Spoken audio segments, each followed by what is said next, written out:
Hello, Chainsaw Valkyrie here, coming back for all you wolves and she-wolves with another chapter of Tales from the Holler. This story is about a man, or monster, of mystery. So pull up a chair and listen to Phantom of the Bait Shop. At the center of town, just a ways down the mountain, close to Point Park near the Wishing Well Fountain, there's a structure that's built that is epic in size, a place almost holy to the fishing-type guys, where a fellow can buy him a new set of waders, or a really stout pole used for reeling up gators, or a gig or some lures, some sinkers or floaters, or whatever you need if perhaps you're a boater. You can buy crickets, or a box of red wigglers, or some blue jelly worms that are simply called jigglers.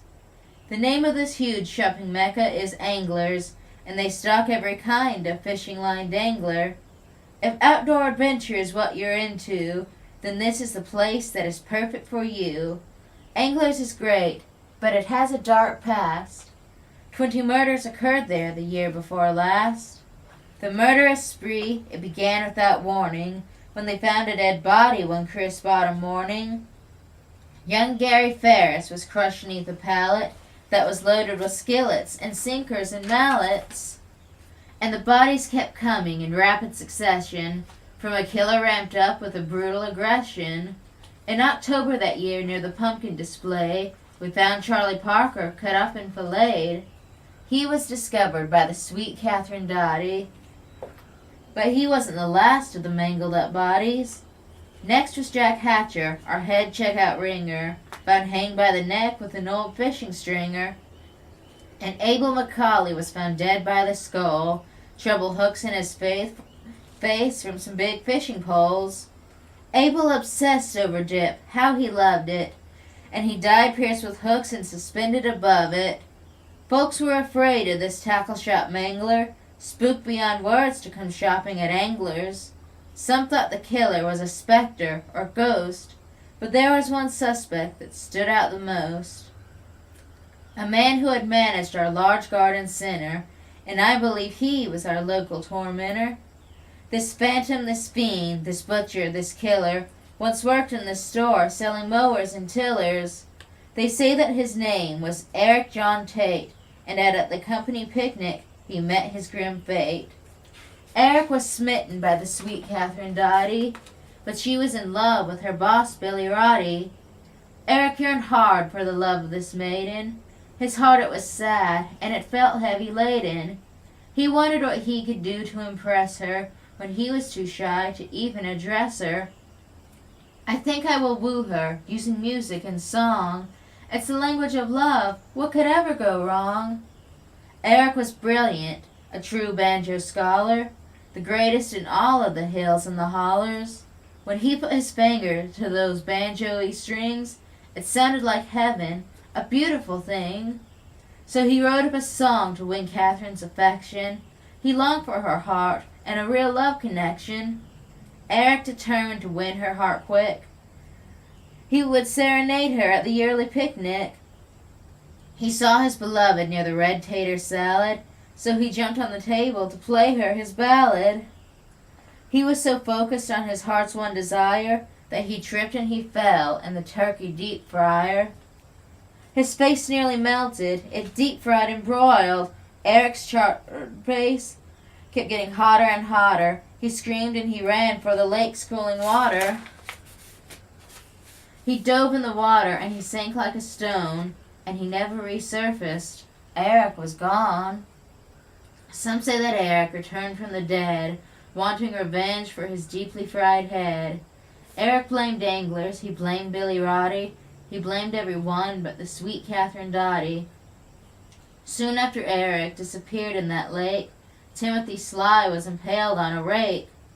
And strange things occurred by day and by night, as customers claimed to see unearthly sights of a shadowy figure with a deeply charred head that terrified them and filled them with dread. There were sounds of a banjo-y ballad a-playin', as the phantomy fiend set about to go slaying. The kill count was rising from this musical mangler, as the stock prices plummeted for the store they called Anglers. People were scared to come there to do shopping, with this killer afoot who loved slashing and chopping. The company knew they must act rather quickly. Profits were down, they were stagnant and sickly. They decided to have a big sale extravaganza, a shopping event that would be a bonanza. They would cut costs on kayaks and reels, and offer hot dogs cooked on discounted grills. And the person they forced to hit up this event was the sweet Catherine Dotty, against her consent. She didn't want to be there after dark, since Luanna Jones was found missing her heart. But she had no choice but to ready the sale. She'd lose her job if this grand event failed.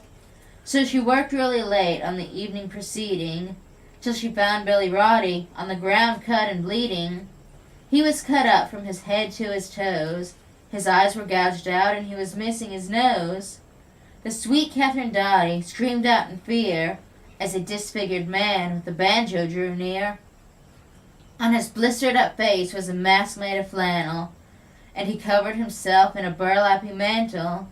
He said that he loved her, and he started to play a song that she heard at the picnic that day, when a young would-be suitor fell in that deep fryer, then plunged in the lake while blazing on fire. The sweet serene music had Catherine enthralled, as the phantom kept coming in his bib overalls. His crispy fried head was adorned with a hat, a dirty old thing that simply read cats. He climbed on a pallet of charcoal briquettes to pour out his heart to this lovely brunette. Without any warning, Catherine's thrall was broken when she heard Billy Roddy start gagging and choking. Blood was a-pouring from his now sightless eyes, and he gurgled and wheezed and made little small cries. The sweet Catherine Dotty then pulled out a lighter and lit up the charcoal with her pocket igniter. The briquettes erupted in a hot fiery blaze, and Eric was screaming with pain and malaise. The fire quickly spread to the rest of the store as Catherine dragged Billy to the rear exit door. Help shortly came to extinguish the fire that burned in the night like a funeral pyre. The ashes were searched for the phantom's dead body as the cops drove away with the sweet Catherine Dotty. The body of Eric was never recovered. Not one trace of him was ever discovered. Even a witch, people say, is suspected of using dark magic to get him resurrected. Others say Eric just simply survived and made his escape, and he is still alive. I cannot say if he's living or perished, but murder and mayhem was a thing that he cherished. So if you shop at night and hear banjos a-playin', the murderous phantom may be out a-slayin', and beware of the sign that flashes live bait, or the bass angler phantom just might seal your fate. Thanks for listening. Don't forget to follow Chainsaw Valkyrie on Facebook and YouTube, and follow Tales from the Holler on Facebook. Stay creepy.